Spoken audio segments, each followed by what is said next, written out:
আসসালামু আলাইকুম। এটা রমজানের দিন, ঘুম থেকে উঠেই নিউজ ফিডে ঢুকে দেখি যে বাংলাদেশে পাবলিকে আরেকটা আকাম ঘটাই লেছে। ভাই দেখেন, নির্বাচন হয়ে গেছে, সব কিছু মিটমাট, এখন একটা সরকার গঠন হয়ে গেছে, দেশটারে তো স্থিতিশীলভাবে চালাই নিতে হইব না? আপনাদের কারোর প্রতি বিতৃষ্ণা থাকতেই পারে, কারো সরকার কারো পছন্দের হবে, কারো অপছন্দের হবে, এটাই স্বাভাবিক।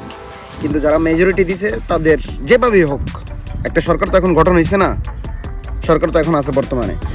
কিন্তু দেখলাম যে আজকে আমাদের মাননীয় প্রধানমন্ত্রীর একমাত্র মেয়ে জাহিমা রহমানকে নিয়ে একটা ভিডিও সোশ্যাল মিডিয়াতে ব্যাপকভাবে ভাইরাল হয়ে গেছে, যে ওনার একটা নাচানাচির ভিডিও নিয়ে।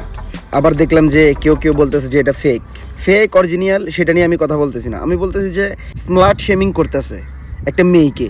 আমি প্রধানমন্ত্রীর মেয়ে হিসেবে দেখতেছি না, আমি এখানে জাস্ট একটা মেয়ে হিসেবে দেখতেছি।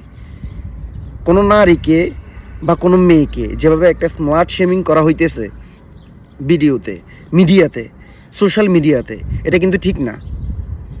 আচ্ছা, যারা স্মার্ট শেমিং করতেছে পুরুষ, পুরুষরা কি নাচানাচি করে না? জুমার নামাজও পড়ে টুপি মাথা দিয়া, আবার ওই দিন জুমার নামাজের রাত্রে যাইয়া বন্ধু বান্ধব লইয়া কনসার্ট করে, এরকম মানুষও আছে, নাচানাচি করে, আছে না? সবাই এখন সুফি সাইজা গেছে।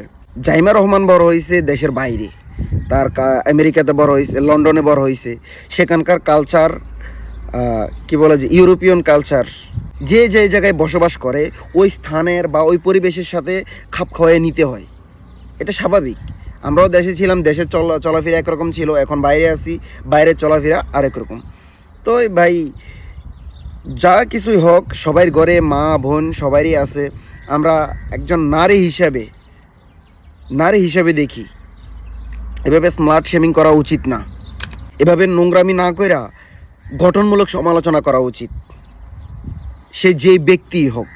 ভিডিওটাকে এমনভাবে উপস্থাপন করা হয়েছে, নাচানাচি করাটা, সবাই নাচানাচি টুকটাক করে, কেউ একদম সুফি না, কিন্তু ভিডিওটাকে যেভাবে উপস্থাপন করা হইতেছে, যে মনে হইতেছে যে জাহিমা রহমান একাই নাচানাচি করতেছে, আর মনে কেউ নাচানাচি করে না।